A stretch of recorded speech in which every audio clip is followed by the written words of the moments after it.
It is the final debate today between the two candidates for U.S. Senate. That would be the incumbent Ron Wyden and the challenger, Republican Jim Huffman.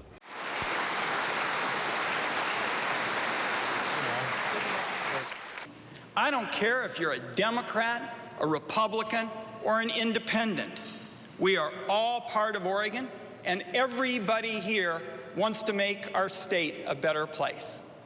And that certainly includes Jim Huffman, even though you're going to hear this afternoon there are plenty of areas we disagree on.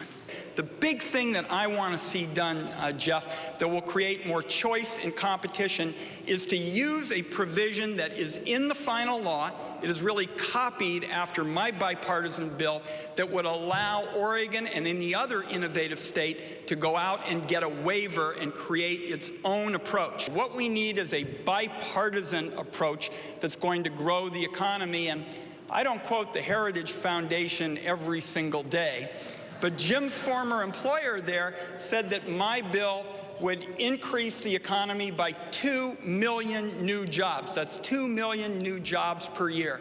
But when China exploits our people and our industries, and they have done it in green energy, we have to protect Oregon workers. I am a very strong opponent of the Don't Ask, Don't Tell legislation, and I believe anybody who wants to fight for our great country and protect our national security interests, who meets the qualifications that are necessary for that position, should not be discriminated against on the basis of their sexual orientation. Jeff, I feel that our state... Hold it. Our committee has held up the question. They want you to answer that question, Mr. Hoffman, to boil down your answer a little bit. You have a little more time, 45 seconds. Maybe you could repeat the question, because I thought I had answered it. It's Mr. Huffman, by the way. I have no doubt there's waste across the federal government, but I think to stand up here and suggest where I would make specific cuts is unrealistic and not the best approach. I think we need to get constraints on Congress so that they then have to, and I would love to be part of that effort, decide where to spend the money.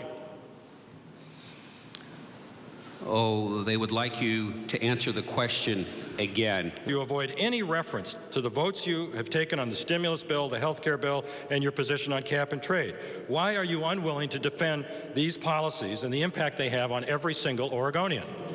I just outlined here on the biggest domestic issue of our time what I'm for on health care. I said I don't want to go back to the days when the insurance companies can hammer anybody who's not healthy and wealthy. I made that very clear. On the stimulus legislation, we were looking at the possibility of a depression. It's not a perfect bill, but you can go out on Highway 26 and you can see the fruits of my Build America Bonds program. Jim, you can run from your record, but the quotes speak for themselves. The Bend Bulletin looked at where you came down on the bailout, and I quote here, "It is true that Huffman has supported the bank bailout," unquote. In a column, you wrote what was wrong with outrage over bonuses was, quote, "when it infects elected officials and they decide to take action," unquote. You bet. That's why I pushed for a bipartisan proposal to cut those taxpayer-funded bonuses. Time and time again, you stood on the side of Wall Street, and I have stood with the people of Oregon. Those are the facts.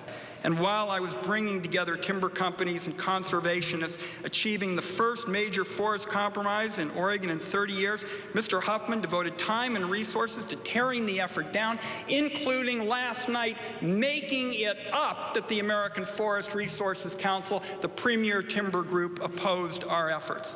Folks, this seat in the United States Senate belongs to you, to all of you, the people of Oregon.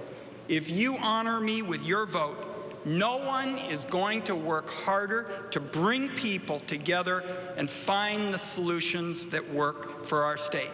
Thank you, and God bless all the people of Oregon.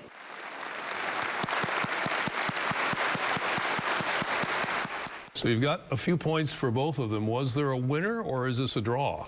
I think that the winner is Ron Wyden. And here's why I think the winner is Ron Wyden. A, he's much more familiar with the policies, what he's done, and what can happen.